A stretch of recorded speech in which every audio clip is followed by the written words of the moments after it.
ಹ್ಮ್, ಅಡುಗೆ ಸಖತ್ತಾಗಿದೆ. ಪೊಂಗಲ್ ತುಂಬ ಚೆನ್ನಾಗಿದೆ. ಅಂಬಿಕಾ, ನೀನೇನ ಮಾಡಿದ್ದು?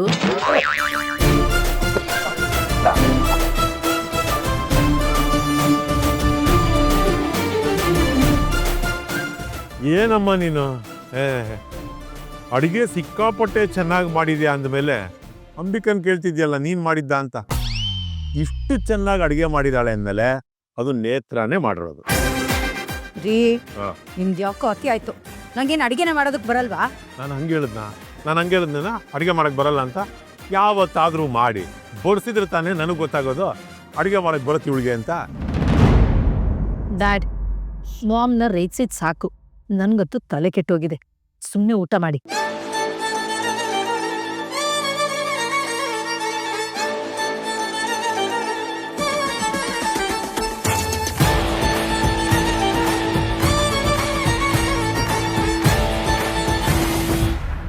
ಕಾವೇರಿ, ಇಷ್ಟು ದಿನ ನಿನಗೆ ಮೆಮೊರಿ ಲಾಸ್ ಆಗಿತ್ತಂತೆ, ಈಗ ಮೆಮೊರಿ ವಾಪಸ್ ಬಂತಂತೆ.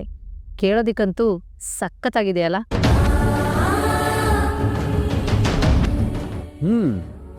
ನಾನು ಅದನ್ನೇ ಕೇಳೋಣ ಅಂತಿದ್ದೆ.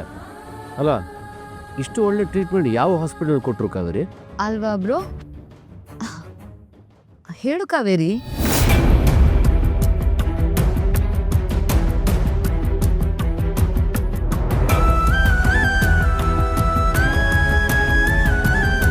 ಟೆಲ್ ಮೀ, ಇಷ್ಟು ಬೇಗ ಹೇಗೆ ಮೆಮೊರಿ ವಾಪಸ್ ಬಂತು? ನೋಡಿ ಅದ್ಗೆ, ನಾನು ಕೇಳಿದ್ರೆ ಹೇಳ್ತಾ ಇಲ್ಲ.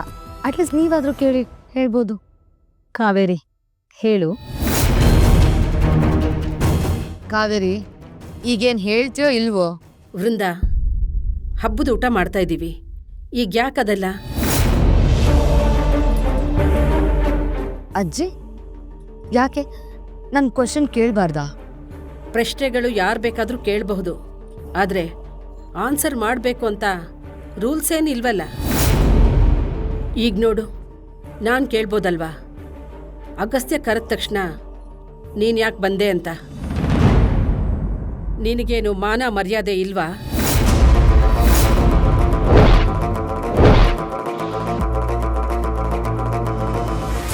ಇಷ್ಟೆಲ್ಲ ಅವಮಾನ ಮಾಡಿ ಹೊರಗಡೆ ಕಳಿಸಿದ್ರು ಕೂಡ ಯಾಕೆ ಮತ್ತೆ ವಾಪಸ್ ಬಂದೆ ಅಂತ ನಾನು ಕೇಳ್ಬೋದಲ್ವಾ?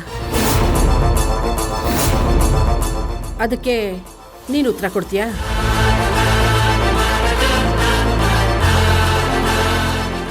ಹೇಳು ವೃಂದ.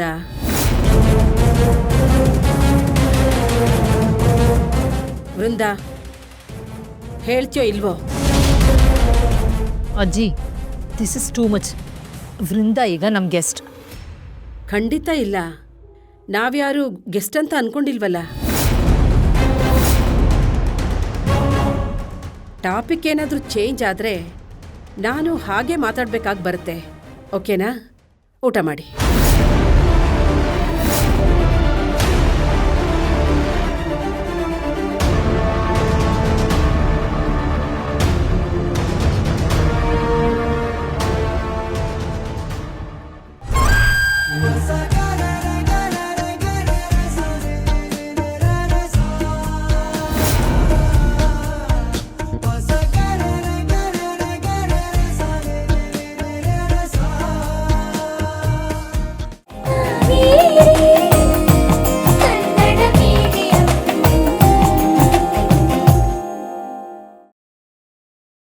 ಕನ್ನಡ